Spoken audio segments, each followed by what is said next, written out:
오늘은 전체적으로 가장 그 핵심이 우리나라 국사교과서의 문제점과 그 일제의 식민사학이 뿌리 박혀가 있어서 그것이 아직까지도 우리 국사교과서에 그대로 남아 있습니다.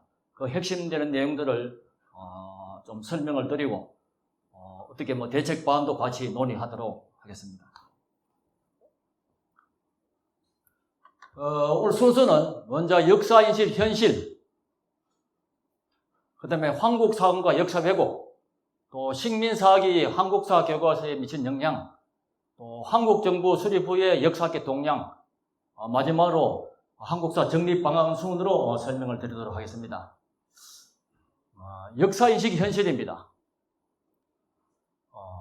우리나라 헌법 전문에 유구한 역사와 전통에 빛나는 대한민국으로 되어 있습니다. 그렇지만은 고조선에 대한 명확한 역사인식이 부족하고 또 교과서에 고조선 관련 기술이 이쪽 정도 되기 때문에 굉장히 미력합니다.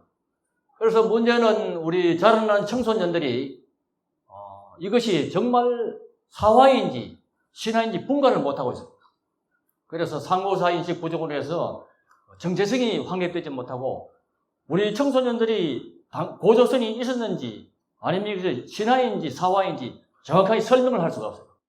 현재 이제 광복 70주년이 지났지만은 일제 식민사학에서 우리 학계에는 벗어났다고 생각합니다. 그러나 그 착각입니다.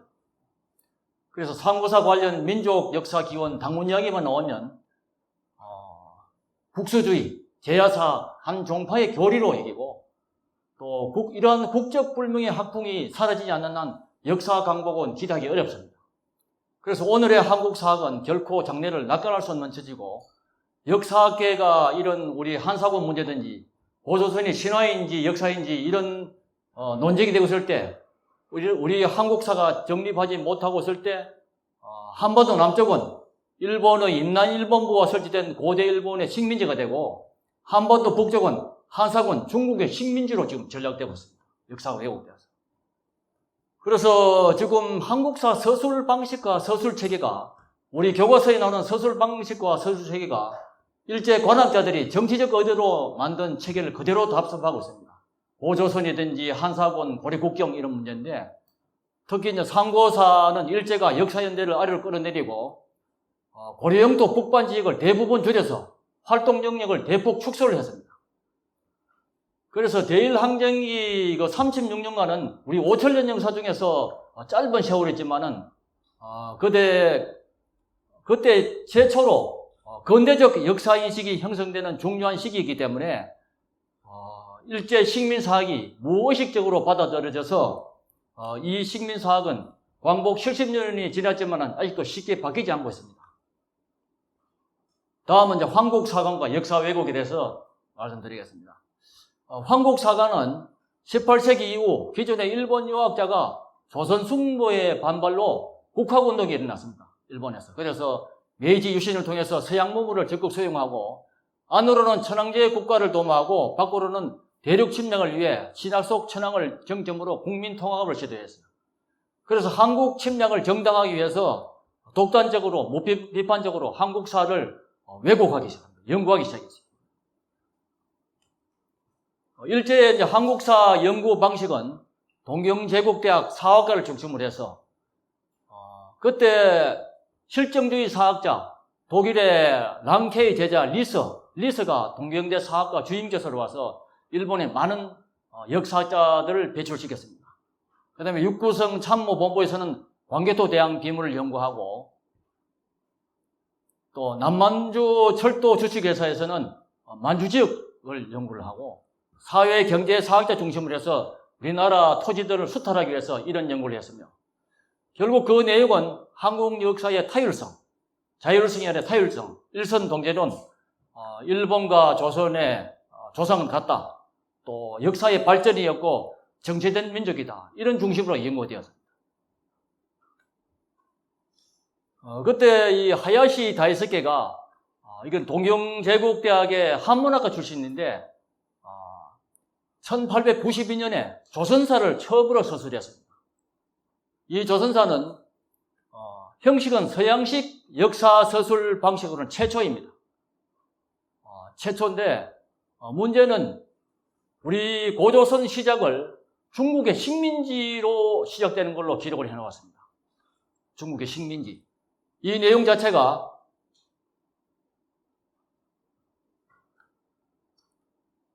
일본과 다른 나라에 배포되어서 조선을 아주 부정적으로, 조선이라 그러면 정부 시작 자체가 중국의 식민지로 시작되는 걸로 기록해놨습니다. 그것은 뒷날 조선사 편수에서 조선사를 편찬할 때 큰 영향을 주었습니다. 그들은 유구한 역사적 자부심과 문화에 대한 긍지가 높아 통치하기가 어렵다. 그들을 대일본 제국의 식민으로 만드는 방법은 그들의 가장 큰 자긍심인 역사를 각색하여 피해의식을 심는 것이다. 조선인을 뿌리가 없는 민족으로 교육하여 그들의 민족을 부끄럽게 하라. 문화 역시 일본의 아류임을 강조하여 교육해야 한다. 그렇게 될 때 그들은 자신의 정체성을 잃고 스스로 대일본 제국의 시민으로 거듭나고 싶어 할 것이다. 장씨 개명을 통해 먼저 조상 당군을 부정하게 하라. 그것이 식민국민을 식민국민답게 만드는 가장 좋은 방법이다.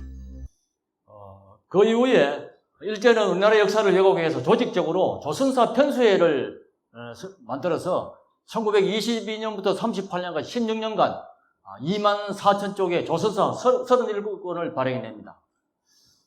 그때 참여한 인물이 이완용, 박영호, 이병도, 신석호 이런 문제인데 결국 그 핵심 내용은 식민 지배를 위한 이론적 배경으로 타율성, 모방성, 사대성, 정체성, 구체성 이것을 강조하는 것이죠.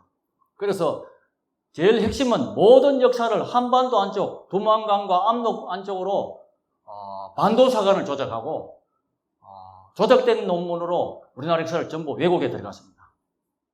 그 조선사 편수회에 가장 여러 가지가 많겠지만 가장 핵심된 내용이 어떤 냐면 고조선 역사를 축소하고 두 번째로는 한사군을 한국사에 간제 편입시켰습니다.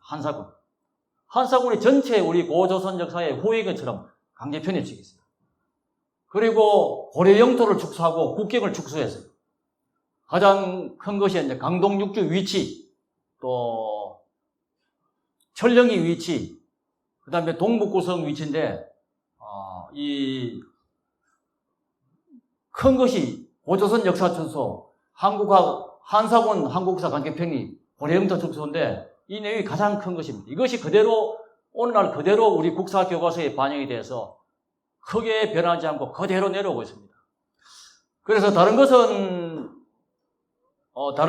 그대로 제가 좀 간단하게 설명을 드리고 동북 구성의 위치에 대해서는 제가 그 한국연구재단의 연구비를 받아서 직접 동북 구성의 위치를 찾기 위해서 두만강 700리에 있는데 그것을 여러 번 답사를 해서 논문을 써서 발표를 하였습니다. 그 부분에 대해서는 상세히 좀 현지 그 답사 갔다 온 내용을 중심으로 해서 사례와 비교를 해서 동북 구성의 위치를 찾아가는 부분에 대해서는 상세히 좀 설명을 드리도록 하겠습니다. 그러면 식민사학이 한국사 교과서에 미친 영향을 보면 먼저 현재 고대사, 우리 고조선 고대사 체계입니다. 현재 우리나라 국사 교과서에는 고조선이 있었는데 기자조선의 후예인 준왕이 정권을 잡고 이 준왕은 위만에게 정권이 넘어가고 위만은 한나라에게 멸망돼서 고조선이 멸망된 걸로 이렇게 기록되어 있습니다. 그 다음에 사만 동해 동옥저 고려 업루해서 고조선이 마치 모든 것이 중국의 이 식민지로 넘어가는 걸로 현재 교과서에 기록이 되어 있습니다. 그렇지만 올바른 한국사 고대사 체계는 고조선이 있었고 고조선 말기에는 가야, 신라, 한, 백제, 대방구, 채식, 낙로구, 동해 이쪽에서 고조선 분열되어서 계속 연결되었습니다. 그 중에서 일부 지역에 고조선 큰 넓은 지역에서 일부 지역에 기자국이 설명되어 있고 거기에 이만조선이 있고 이만조선은 한나라에게 멸망돼서 한상으로 설치되는 이 일부 지역인데 현재 고교과서에는 이 자체가 전체인 것처럼 기록이 되어 있습니다. 고조선사 체계가. 그것이 문제가 있고요. 그래서 조선사 편소회가 일제가 왜곡하기 전에 우리 전통사학에서는 고조선은 당군을 정통으로 인정했습니다. 그럼 조선사에서는 일본이 쓴 조선사에서는 고조선의 기운을 기자조선을 썼습니다. 그래서 한국 교과서의 문제점은 기자조선 후예인 준왕은 당원조선 후예로 기술하고 있고 위만 멸망을 고조선 멸망으로 서술하고 있습니다. 일부 지역에.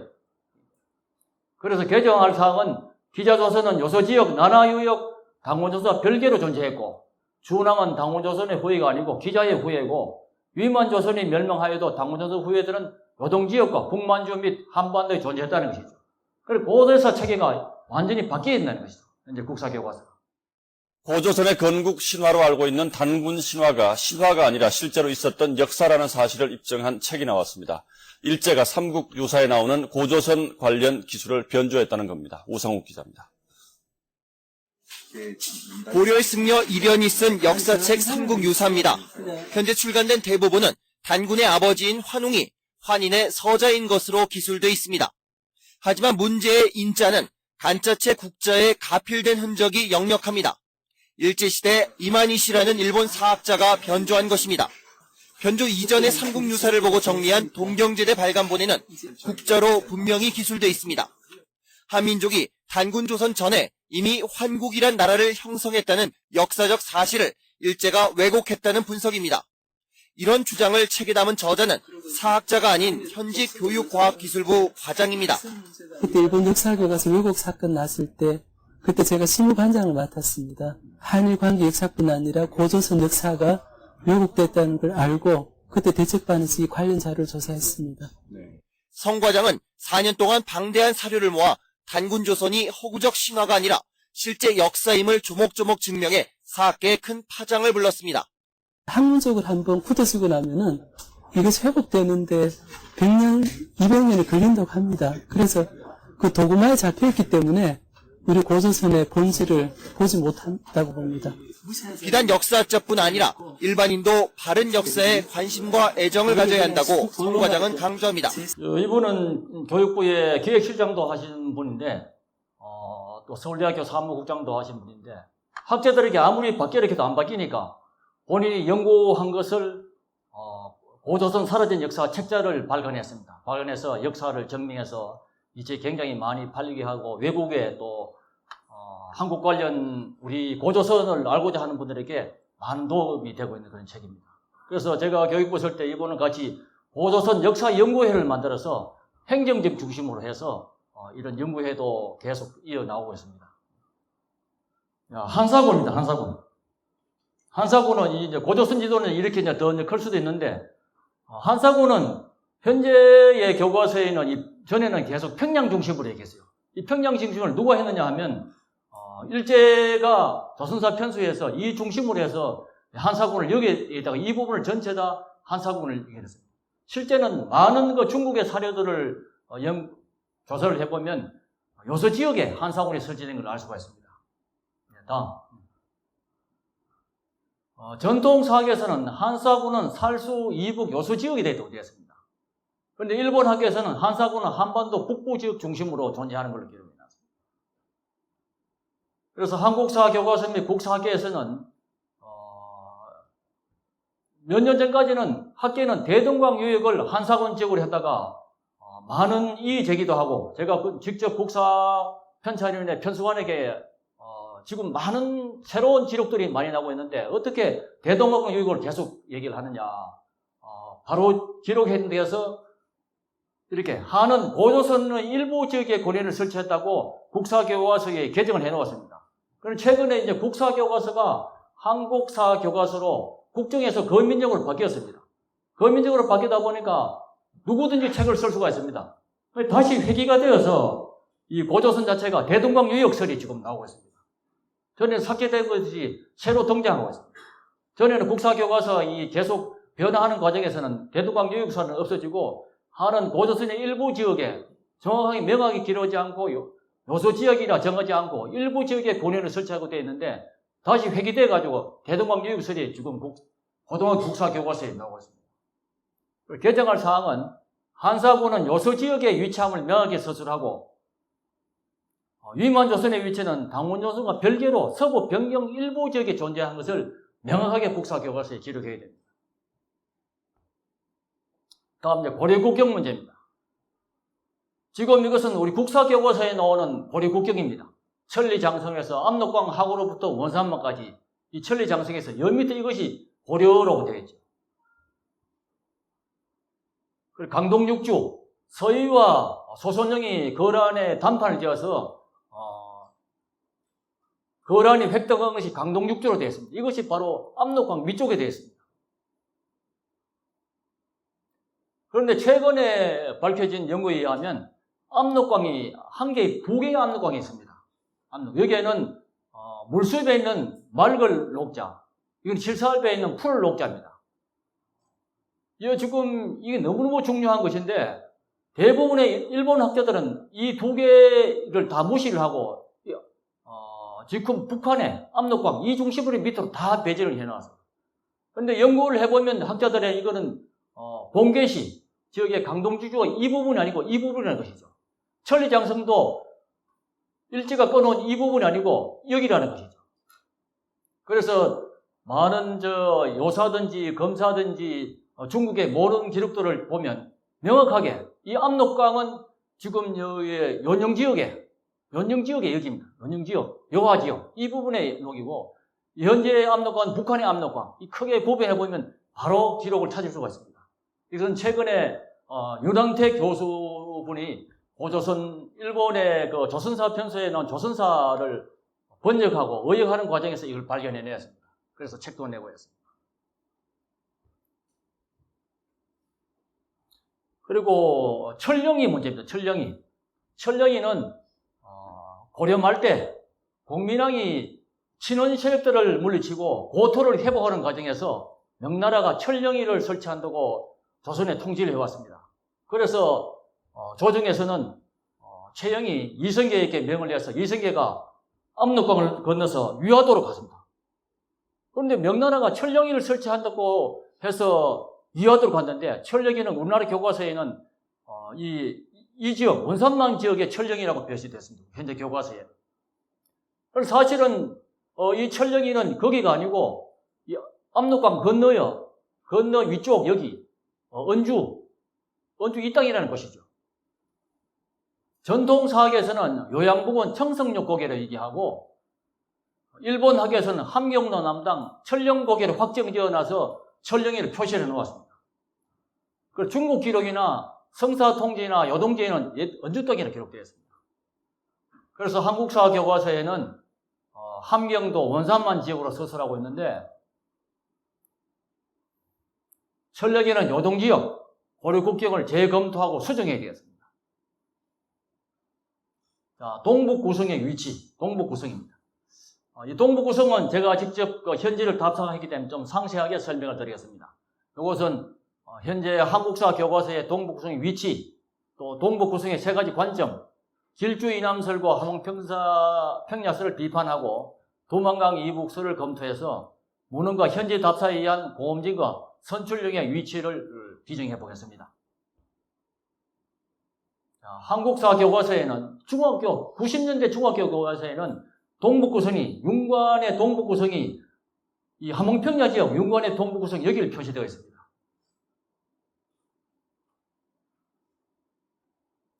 그런데 지금 새로 나온 한국사 고등학교 교과서에 보면 2013년도 파인데 이 동북구성에 대해서 정확한 한 위치를 정하지 못하고 세 가지 설로 해놨습니다. 동북구성의 위치, 윤관이 개척한 동북구성의 위치는 아직 분명하게 밝혀지지 않았다. 함흥평야 일대설, 길주 이남설, 도만강 유역설 등 여러 주장이 대립하고 있는 상황이다. 이게 어떻게 역사학자들이 이것을 정리를 하지 못하고 세 가지 설이 있다. 함흥평야설, 길주 이남설, 도만강 이북설, 이 공험직을 추진해가 이 국사교과서에 나와 있습니다. 자, 길주 이남설과 함흥평야설을 한번 비판해 보겠습니다. 길주 이남설은 이 길주 지역에 윤관의 동북 구성을 쌓았다는 것이죠. 이 길주 지역에. 이것은 조선 중기 우리나라 역사학의 창시를 벌리는 한백경이 동북 지리지에 처음 제기한 내용입니다. 그래서 함경남도 마원령에서 발견된 석추우기와 돌기둥이 윤관에 세운 선출령 정계비로 추정해서 형성된 잘못된 인식입니다. 이것은 1929년에 체남전에서 진흥한 순수비를 밝혀졌습니다. 그리고 이것은 아니라는 것이죠.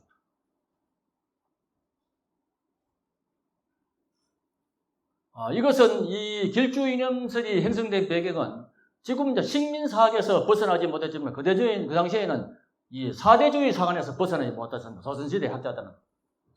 조선 중후기 소위 정통론이라는 것이 있습니다. 정통론은 중화학원 소중화적 역사 서술 방식으로서 사대주의 입장에서 중화개성의 의식의 역사 표현 방식입니다. 중국은 대국이고 조선은 소국이라는 입장. 그래서 정통령의 강력 인식은 그 당시 학자들은 우리 역사는 역대로 한반도 안에서 이루어졌다 이렇게 기록합니다. 그 다음에 함흥평야설을 보면 함흥평야 주변이 이것이 여기에 동북구성이 설치되었다는 것이죠. 이것은 일제 관학자들이 주장이고 식민사학 중에 반도사원에 근거한 동북구석이 인식입니다. 당시 이제 고려의 국경이 천리장성을 넘지 못하였다는 천리권을 비정했는데 조선사나 조선왕조실록에 보면 이런 기록들을 전체 부정을 하고 이제 식민사원에 나온 선입견으로서 동북구성의 위치를 비정하고 공음진과 선출비를 부정을 했습니다. 다음. 그래서 조선사 편수에 조선사 보면 여기에 통평, 평성, 의주 이런 것이 있는데 다 이 함경남도 이렇게 다 표시를 해놨어요. 고려사에 윤관이 의주, 통태, 평양에 세 성을 쌓았다는 것을 이 조선사 편수의 조선사에서는 의주의 갈로에서 함경남도 덕원군, 통태에서 함경남도 함주군, 평양 함경남도 함주군 이렇게 근거 없이 위치를 좀 확정해 놓았습니다. 그래서 고려사나 고려사전료에는 동북구성의 위치를 함경도라고 기록하지 않았습니다. 자, 도만강 이북설을 검토해 보겠습니다. 도만강 이북설은 이것은 흥룡광성 지역에 도만강에서 700리 있다는 것이죠. 도만강 이북설. 다음. 관련 문헌에 보면 고려사 지리 서문에 서북원 당나라 이후로 압록을 경계하였고 동북원 선출령을 경계하였다. 서북원 고려 지역에 머물러서나 동북원 고려 영토부터 하였다. 이 압록은 현재의 압록이 아니고 다른 압록을 얘기합니다. 동북원 고려 영토보다 더 크다고 해야지. 이건 이제 고려 지도입니다. 고려 지도고 이건 고려 지도인데 이 고려보다 영토가 동북은 더 넓었다는 것이죠. 그런데 지금 어떻게 해서 이렇게 고려 국경이 이렇게 나눠지는 것이죠. 다음. 그래서 도만강 이북설에 대해서 기록들을 중심으로 살펴보면 예종 2년에 윤광과 오연청이 군사를 거느리고 여진을 쳐서 쫓아내고 구성을 설치했는데 공엄진의 선출령의 비를 세워 경계를 삼았다고 기록되어 있습니다. 공엄진이라는 것은 군사 주둔지, 선출령이라는 것은령은 산 꼭대기를 얘기합니다. 거기에 비석을 세워 경계를 삼았다는 것이죠. 이 구질이 공엄진 도만강 이북설의 시발이자 근간입니다. 세종실록에 보면 영락 2년 5월 사이에 험차천수 왕수가 명나라 받은 칙서에 태조 고항제의 성지를 받으니 공엄진 이북은 도로 요동에 복속시키고 공엄진 이남 천령까지는 그대로 본국에 소속하라는 사유를 허락하였다. 명태조가 이렇게 칙서를 내렸다는 것이죠. 그래서 명나라와 조선간의 고려와의 경계는 공엄진 이북은 요동에 복속하고 그 이남은 조선으로 인정했다는 것이죠. 다음. 이것이 굉장히 중요한 칙서인데 이것은 공엄진으로부터 조선의 관할로 인정받은 것은 당시 명나라를 중심으로 한 동아시아 국제관계적 관점을 볼 때는 국제적으로 공인받은 굉장히 중요한 문서입니다. 앞으로 우리가 남북 통일되고 나서 중국과의 국경 문제로 논의할 때는 이것이 가장 중요한 것입니다. 그래서 가장 중요한 것이 공엄진과 선출령의 위치가 어디인지를 밝혀내는 것이죠. 공엄진과 선출령의 위치를 밝혀내면 동북구성의 위치를 비정할 수가 있습니다. 그래서 공엄진과 선출령은 요나라, 금나라, 원나라, 명나라, 청나라 사이에 국경 문제 해결에 관건이 됩니다. 그래서 공엄진과 선출령의 위치를 찾아내면 됩니다. 그래서 문헌에 의해서 공홈진과 선출령 위치를 비정하고 현지 답사해 놓은 내용을 설명을 드리겠습니다. 공홈진과 선출령의 위치는 공홈진과 선출령은 동북 구성 중 가장 북단에 위치하고 있고 선출령에는 고려의 경기를 알리는 상징인 고려직이라는 그릇인 비석이 세워져 있다고 기록되어 있습니다. 그래서 동북 구성 중에서 이 지역은 군사적, 역사적, 외교적으로 굉장히 중요한 곳입니다.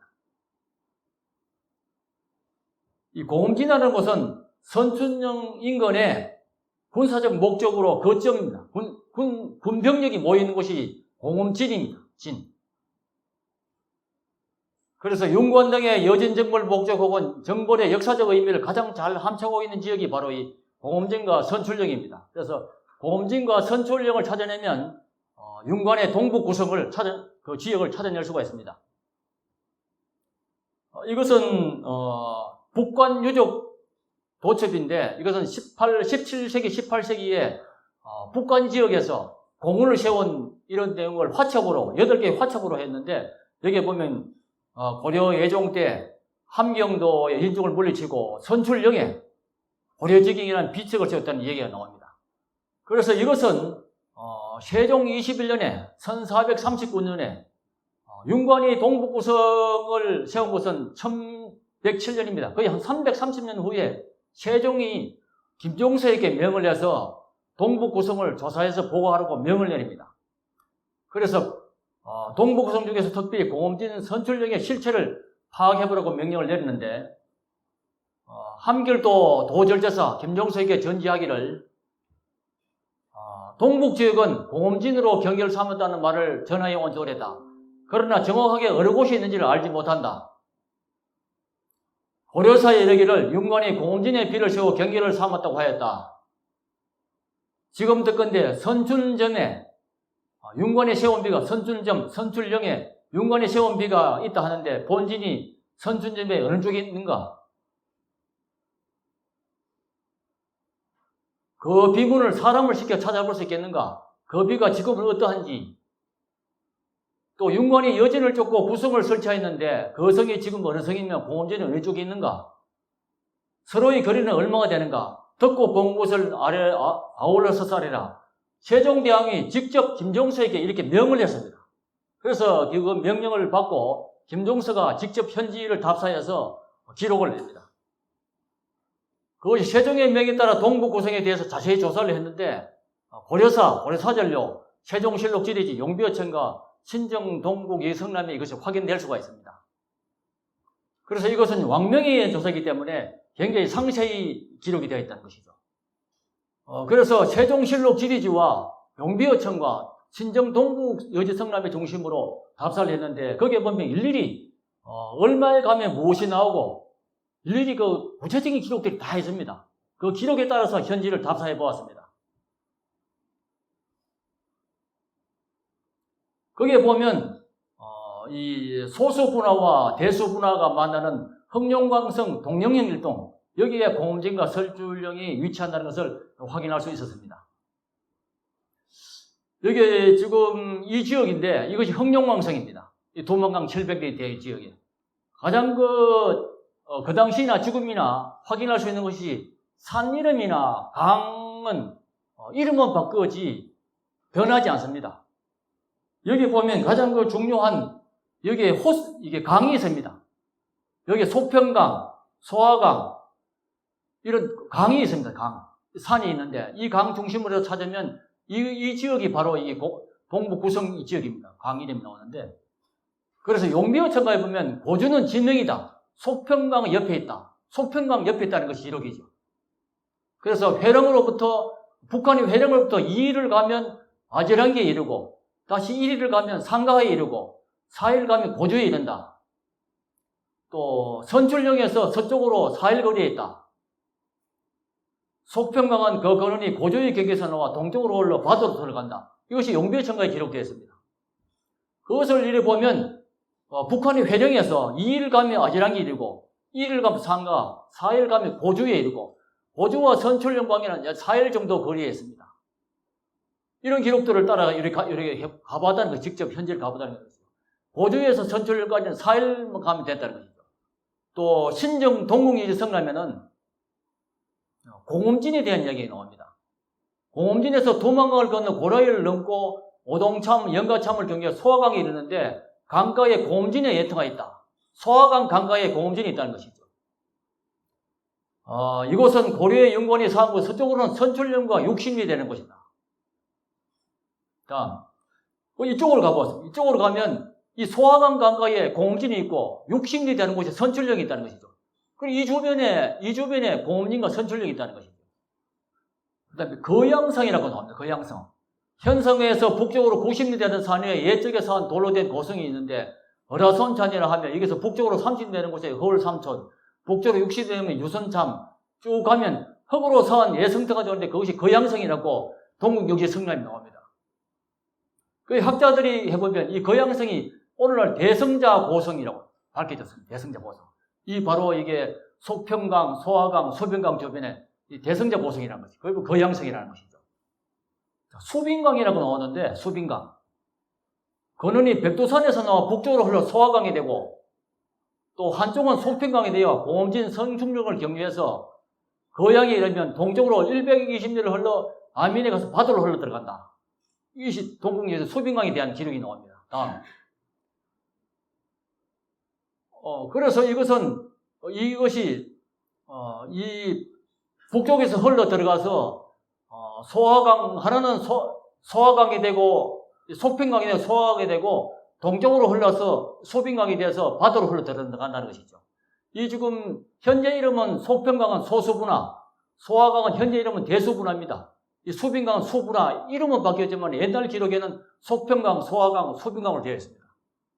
소빈강은 두만강 북쪽에 있고 그거는 백두산 아래에서 나오는데 북쪽으로 흘러 소강이 되어 공음진 선춘령을 지나 거양성에 이른다. 이 수빈강은 이 선출령 공음진을 지나가면 거양성에 나온다는 것이죠. 이 기록에도 선출령 공음진 이게 수빈강이 흐르는데 이게 거양성이 나온다는 것이죠. 이제 이런 기록들을 찾아서 현지를 가보면 이 오늘날 대수분화가 소화강입니다. 대수분화를 따라서 그 지역의 가장 높은 봉우리가 선출령이 아니겠나 이런 추측을 가지고 가면 이게 전부 산성이 있습니다. 산성이 있고 선출령이 있습니다. 가장 높은 지역이 선출령입니다. 여기에 보면 홍성립자손에서 문물 비석이 있고 이 산성이 있다는 표시가 있습니다. 그래서 이건 산성이 있다는 문물 표시석이고 여기 보면 이 전부 산성입니다. 산성이고 이 선출령 가장 높은 지역이 이 선출령입니다. 이 선출령은 현재 지점이 고려령입니다. 고려령. 현재 주민들에게 물어보면 이 지역이 무슨 역이냐면 현재도 그 중국의 그 주민들은 고려령이라 해요. 고려령. 그래서 고려령은 중국 흑룡각성 돈영형 도화진지대에 있고 중국의 대표적 검색 사이트인 바이두 지도에 찾으면 고려령이 나옵니다. 그 선출령은 현재 중국에서 고려령으로 부르기도 하는 점이 예사롭지 않습니다. 이 지역이 바로 고려령입니다. 여기를 가려면 이 강을 대수분화 소화강을 건너야 됩니다. 올라가면 이 산 자체가 산성입니다. 산성. 그리고 이 바로 고려령 가장 높은 령 선출령이나 추정되는 곳에 보면 이 지역이 한눈에 다 볼 수가 있습니다. 한눈에. 이 주변에 산성이 있어서 이 소화강이 흐르기 때문에 적으로 침략을 또 막을 수 있고 여기서 보면 적들이 오는 것을 한눈에 다 볼 수가 있습니다. 그래서 이 지역이 확실히 이것은 선출령이 맞다는 확신을 들 수가 있었습니다. 그 다음에 이제 공음진을 찾아야 되는데 공음진을 찾으면 주변에 5배 산성이 있습니다. 5배 산성. 이 지금 소화강을 흐르는 곳에 이걸 경결해서 군사 주둔지가 이게 5배 산성입니다. 다음. 이것도 크게 흐르는 소화강이죠. 이것을 해서 이쪽으로 여기 보면 현재 이 다리를 건널 수가 있습니다. 5배 산성은. 여기 보면 5배 산성지가 있습니다. 이 주변에 산성이 있었다는 문물 표시적이죠. 그래서 다음. 이 지역의 5배 산성을 공음진으로 추정할 수 있었습니다. 그래서 5배 산성은 수부나 중상류 일대를 통제하면서 북쪽으로는부터 침략을 방하는 성격의 전략적 요청지에 건설된 산성이고 현재도 산성으로의 유적지가 그대로 남아 있습니다. 그리고 특히 소수번을 거쳐 남한의 여진 등의 군사 세력을 방어및 차단하기 위한 것으로서 군사적 거점의 지역 명칭을 공지도로 명명했습니다.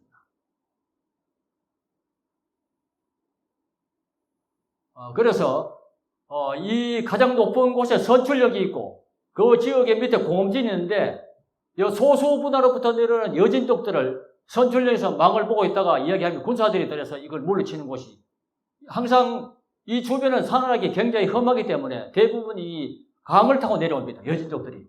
그래서 여기에 군사가 주진하고 있다가 다 물리쳤다는 것이죠. 그때 이 지역이 바로 우리가 역사에 나오는 윤관의 동북 구성의 선출령과 보험진이라는 것이죠. 그래서 이것을 역사 기록을 따라서 하나하나 찾아보니까 그대로 다 나왔습니다. 지금의 고주든지 강은 그대로 쓰니까 강 자체 이름 확인해 보니까 100% 이 지역이 만든 것을 확인할 수 있었습니다. 그래서 이 고려국경은 현재는 일제의 식민사에 의해서 고려국경이 이렇게 되어 있어요. 그런데 지금 새로운 역사 기술로 밝혀지기 위하면 이 윤관의 동북구성 이 지역을 한다면 이렇게 해야 맞다는 것이죠. 고려국 자체가. 이렇게 된 것은 제일 핵심이 일제의 조선사 편서에 의한 식민사관에 의해서 그대로 국사교과서가 변하지 않았다는 것이죠. 그래서 이제 결론적으로 공진 선출령 관련 기록은 세종식의 왕명에 대해서 조사한 것이다. 왕명에 의해서. 그래서 동북국경은 앞으로 남북통일 이후에 조변국과 중요한 쟁점사, 앞으로 남북 통일되고 나서 중국과의 국경 문제를 논할 때는 역사 기록적으로 이것이 유일무이합니다. 굉장히 너무너무 중요합니다. 그래서 지금 국경 관련해서도 연구도 많이 해야 되는데 거의 뭐 우리나라 역사학계에 제가 한국학중앙연구원에 사업단의 부단장에 있을 때 보니까 70년대에 한국학중앙연구원에서 국경 관련 연구를 많이 해왔고 최근에는 거의 뭐 이런 연구가 되지 않고 있습니다. 그래서 동북구성의 위치에 대해서 우리 국사교과서에 명확하게 함흥평양설, 길주이남설, 두만강 이북설 이렇게 기록되어 있는데 이것을 결론을 내리지 못한 것은 어떻게 보면 역사학자들이 직무유기를 할 수 있습니다. 직무유기. 이 기록들을 찾아보면 확실하게 이렇게 밝혀낼 수 있는데 조선시대의 그 용비어천과 신정 동북유성남 또 세종실록지 찾아가면 확실히 밝혀낼 수 있는데 아직도 밝히지 못하는 것은 정말 역사학자들의 그 직무유기를 할 수 있죠. 그래서 국경 문제에 대해서는 앞으로 더 깊은 연구가 필요하겠습니다. 다음 이제 한국정부 수립 후의 역사학계 동향을 보면 광복 후에는 이승만 정권의 지지 기반 세력이 없었습니다. 그래서 대부분의 일제 잔재를 청산하지 못하고 그 당시에 우리 독립투사들을 투옥해서 고문도 하던 그런 형사들 이런 분들 대부분 그대로 다 기용이 되었습니다. 그래서 우리 훌륭한 역사학자인 배감 박음식 또 단체 신채호 선생은 광복전에 순사하셨고 1945년부터 50년 사이에 그 당시 새로운 국사 학풍이 막 일어날 때 6.25 전쟁이다. 그래서 안재홍, 정인보, 손진태 이런 분들은 민족사학자들은 월북도 납북되어 버리고 6.25 전쟁으로 인해서 그 당시 6.25 전쟁 전까지는 다양한 국사 학풍이 일어났는데 이 학풍이 6.25 전쟁 후에는 학풍이 밀려나고 실정 학풍이 단일화되고 핵심 주류로 형성이 되었습니다. 그래서 광복 후 삭두고 있던 새로운 경향의 연구 동향이 좌절되었고 식민주의 역사학에 충분한 검토 없이 이런 청산할 계열도 없이 바로 식민사학 유산을 물려받게 되었습니다. 그래서 역사학계 주류는 이병도는 조선사 편수에서 조선사 촉탁으로서 조선사를 직접 저술한 사람입니다. 서울대 교수가 되고 7대 문교부장을 됩니다. 그래서 55년도 80일 국사편찬 이용이 되고 이 조선사 편수의 조선사를 근간으로 국사대관을 저술합니다. 그 당시에는 국사교과서의 왕자가 국사대관입니다. 그 내용의 핵심이 뭐냐면 조선사 편수의 조선사를 그대로 축약해서 조선사 국사교과서를 만들어내기 때문에 처음 시작이 한사군은 평양도 황해도로 기록하고 있습니다. 한사군. 대동강 유역에 한사군이 설치됐다는 기록되고 있습니다. 그 신숙호라는 인물도 역시 조선사 편수에서 근무를 했는데 이번에 바로 초대 국편위원장이 되고 고려대학 교수가 됩니다. 우리나라 학계의 거두는 이병도와 신숙호입니다. 이 후학들이 교육부의 편수관이 되고 국사편찬위원회 편수관입니다. 그렇기 때문에 문제는 이런 그 이병도나 신숙호 이런 학풍에 대해서 과감하게 일제 식민사학에서 내려오던 것을 과감히 단절하고 우리 시각에서 국사교과서를 기록하고 역사를 기록해야 되는데 그 일제가 기록했던 그 내용을 거의 그대로 선생님들이 그대로 하니까 이것을 거역을 하지 못하고 그대로 내려오는 것이 오늘날 서울대학도 마찬가지고 고려대학도 마찬가지입니다. 그 학풍이. 그래서 고조선 이야기든지 한사군 이야기 나오면 아직도 국사학계에서는 한사군 얘기하면 대동강 요역을 얘기합니다. 아직도 이것은 끝나지 않았죠. 그래서 저번 국회에서는 이 한사군에 대해서 요소 지역이냐 또 평양 지역이냐에서 토론도 끝이 또 아직도 끝이 나지 않고 있습니다. 그래서 1981년도에 초대 문교부 장관을 지낸 안호상 장관하고 권영달 의원이 국사교과서에 문제가 있다. 그래서 국사교과서는 일제강점기 식민사관을 답습했다. 국사교과서를 폐하고 새 교과서를 개정해야 된다고 국회에서 청문회도 열리고 난리가 났습니다.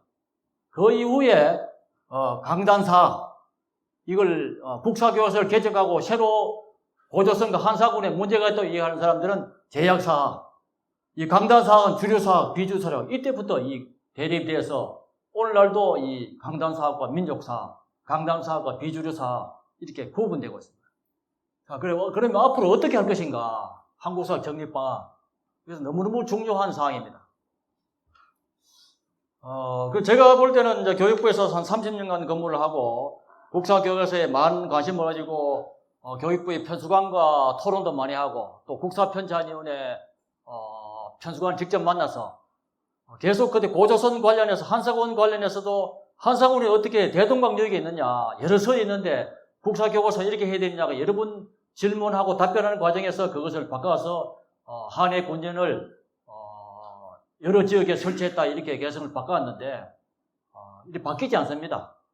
그래서 지금 정말 중요한 것이 이번에 문 대통령께서 가야사를 연구하라고 지시를 하시는데 가야사보다는 정말 역사에 대한 그런 확고한 신념이든지 우리나라 상고사에 대한 그런 내용을 잘 아셨다면 상고사, 고조선 관련 연구를 하라 하시겠죠.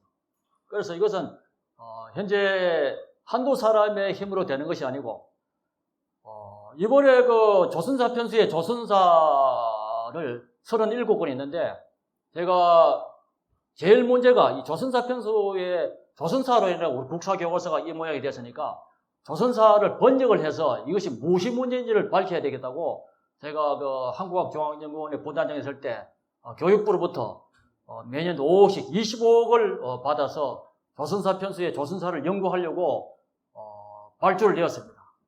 교육부 장관 결재를 받아서 내었었는데 한국학중앙연구원에서는 이 한국학중앙연구원의 원장이든지 한국학진흥사업단의 단장께서 이것은 새로운 발주니까 많은 학자들의 의견을 들어봐야 된다고 했어요. 그래서 돈은 매년 5억씩 해서 25억 받기로 교육부로부터 확정을 받아놨는데 그래서 뭐 국사편찬위원회 위원장, 한국학중앙연구원의 원장, 우리나라 국사학계의 거두들 한 10명 정도 모아서 호텔에서 이렇게 토론을 가졌어요. 토론을 가지니까 대부분이 그것은 뭐 조선사 편수의 조선사 그거는 그거 뭐 저기 일본의 그냥 자료인데 그거 뭐 그걸 돈 들여가 번역할 것이 있느냐 다 이런 입장이에요. 국사편의 위원장도. 그런데 실제로 그걸 밝혀봐야 무엇이 문제인지 그걸 받아서 어떻게 국사교과서가 이렇게 오늘날 이 모양이 되었는지를 밝혀야 되는데 결론이 나지 않았어요. 그래서 한국학중앙연구원에서는 이것을 연구를 하기 어렵겠다. 연구하면 우리 현재 국사학계의 학자들이 계속 시비도 걸고 하기 때문에. 그래서 그것이 무산될 뻔했어요. 이래 하다가는 이것이 문제될 것 같아서 제가 교육부에 얘기를 해서 그 돈을 한국연구재단으로 돈을 주어서 연구재단에서 발주를 해서 지금 조선사 편수의 조선사를 연구해 다른 기관에서 연구를 하고 있습니다. 일단 번역부터 하고, 그 다음에 어역부터 하고, 그 속에 무엇이 문제인지를 지금 하나하나 밝혀내고 있습니다. 그것이 이제 확실히 밝혀지면 많은 또 변화가 되겠죠. 그런 밝혀지는 과정에서 고려국경 문제 학자들이 밝히는 게 고려국경 문제입니다. 국경 문제. 그래서 앞으로 이 국사학계도 갈 길이 너무너무 멉니다. 근데 일단 국민들이 깨어나야 되고 우리 역사에 대한 확고한 그런 신념이든지 알아야 되는데 지금 청소년들은 제가 학교 다닐 때 선생님들, 교수분들도 고조선 얘기하면 다 신나라 얘기하고 역사에 대해서는 선생님들 자체도 잘 모르니까 그런 것이죠. 그래서 이런 방향으로서는 국가적 차원에서 역사 정리의 기본 계획을 수립해야 됩니다. 국가적 차원에서. 그래서 학문 후속 세대를 양성해야 되는데 지금 제가 한국학중앙연구원에 부단장에 있을 때 그때 역사학자들 리스트가 다 있습니다. 그거 보면 거의 다 강단사학이고 이런 우리 고조선이든지 한사군에 대해서 옳게 이야기하는 사람 별로 없습니다. 그래서 이런 정말 올바른 역사를 연구하는 학자들, 학문 후속 세대 석박사 과정생들에게 연구비를 지원해서 이런 연구를 많이 해야 됩니다. 그 연구를 토대로 해서 국사교과서가 개정될 수가 있습니다.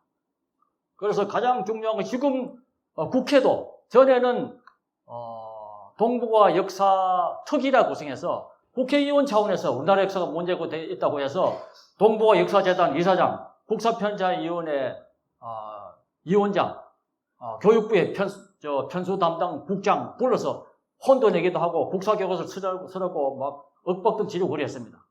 그래서 저번에 김세연 의원이 국무총리도 불러서 이렇게 하는 거였습니다. 그 지금 정권이 바뀌니까 그 내용이 싹 또 다 바뀌어졌어요. 지금 그 이야기하는 별로 없습니다. 그래서 가장 중요한 것은 정치권도 이렇게 관심을 가져야 되고 특히 우리 국민들이 깨어나야 된다고 생각합니다. 그래서 이것은 국가적인 차원에서 기본계획을 수립해서 학문 소속 세대를 양성하고 석박사 과정에서 연구비를 많이 주어서 아니면 어떤 사학 쪽에 정말 뜻이 있는 분이 되면 별도로 연구 교과에서 못하면 연구 재단을 만들어서 석박사 과정생들에게 이런 고조선이나 한사군 고려국경 관련해서 그래 연구할 수 있는 그 여건을 연구비를 많이 주면 얼마든지 연구도 가능합니다. 근데 현재 우리 학계에서는 정말 그 어려운 상황입니다. 제가 볼 때. 그래서 지금 역사연구기관은 교육부 중심으로 해서 동북아 역사재단, 한국학중앙연구원, 국사편찬위원회 이 세 개 기관입니다. 그 문제는 동북아 역사재단도 마찬가지고 한국학중앙연구원 국편 만들고 여기에 있던 편수관 학생들 자체가 이런 사관 자체가 확실히 않다는 것이죠. 그래서 정말 우리나라 역사의 본류, 고조선을 인정하고 그런 학자들이 많이 배출되어야 되는데 정말 그 안타까운 현실입니다.